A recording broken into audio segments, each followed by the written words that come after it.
There's no sponsorship or advertising on this show, but if you'd like to show your support by, say, buying me a coffee, head on over to 5minutehistory.com/coffee to see how.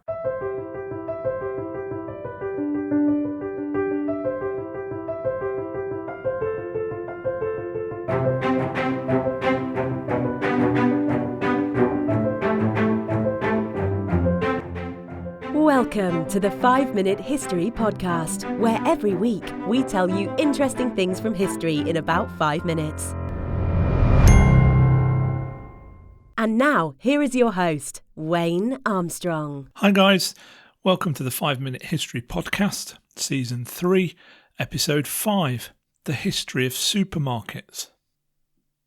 Most people are used to the idea of going to the supermarket to do their weekly grocery shop. Supermarkets are convenient and have most of the things that we're likely to need for the week all in one place, including tinned goods, fresh vegetables, fish, meat, and probably even a bakery and deli counter. But it wasn't always like that. It might surprise you to know that supermarkets are a relatively new idea. So how long have they been around and where did they come from?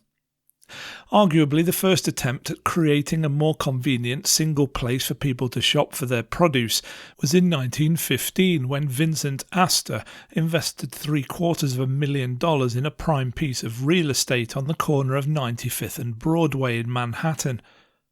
On this plot, he opened an open-air store that sold meat, fruit and other produce. Unfortunately, his expectation that people would come from miles around to shop there didn't come to fruition, and he struggled to get the attention of even local people, and so his venture failed, closing in 1917. Up until this time, people were used to a completely different experience when shopping. If you wanted meat, you went to the butcher. If you wanted fresh fruit or vegetables, you went to a greengrocer, and so on. This experience was more of a personal one as well.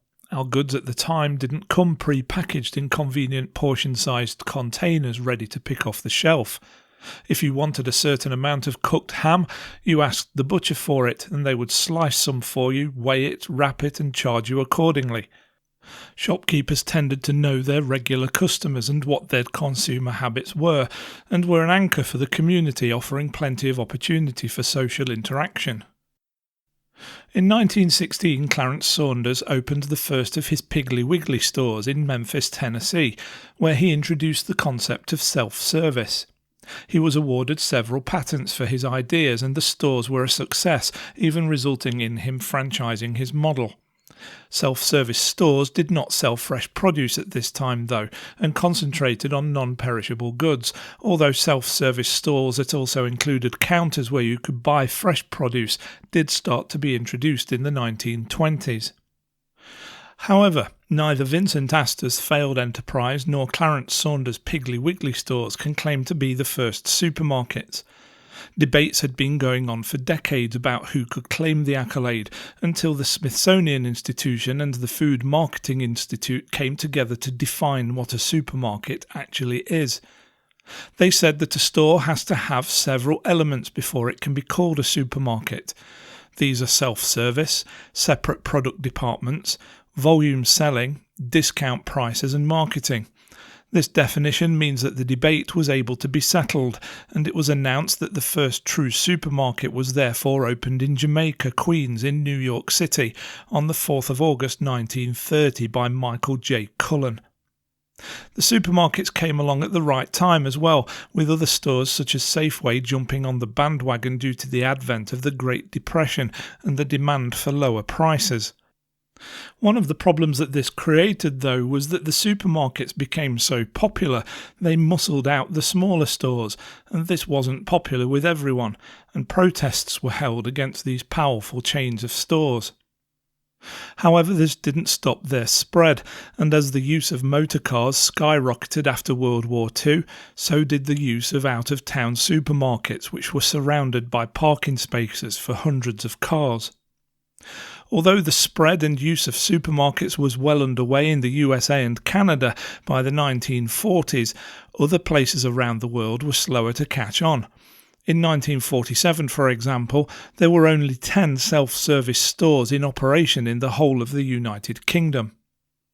In 1951, the son-in-law of the chairman of Express Dairies, Patrick Galvani, persuaded the company to open a chain of supermarkets.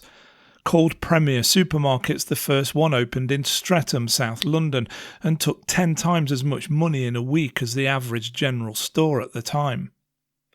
Other store chains started to take notice and opened their own supermarkets, but in the 1960s some major consolidation took place, especially after Jack Cohen's Tesco supermarket chain bought Irwin's, which at the time had 212 stores. This consolidation ultimately led to the 4 big brands that are known in the UK today: Tesco, Sainsbury's, Morrisons and Asda, which is now owned by Walmart.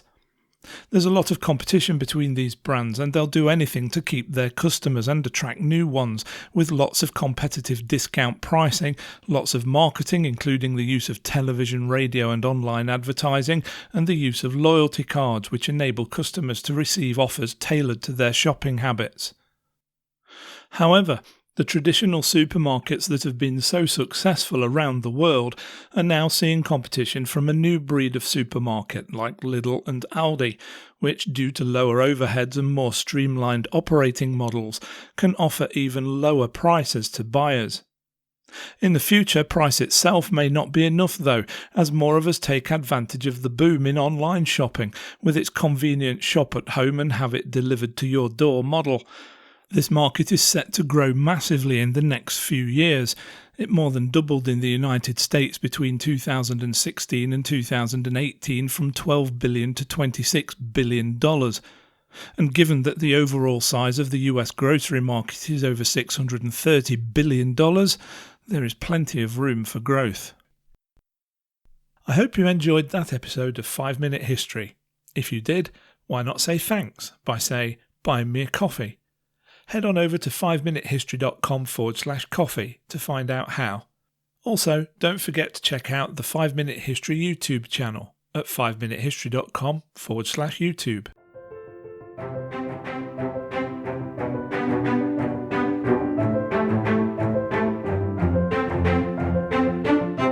Thanks for listening to the 5 Minute History podcast at www.5minutehistory.com.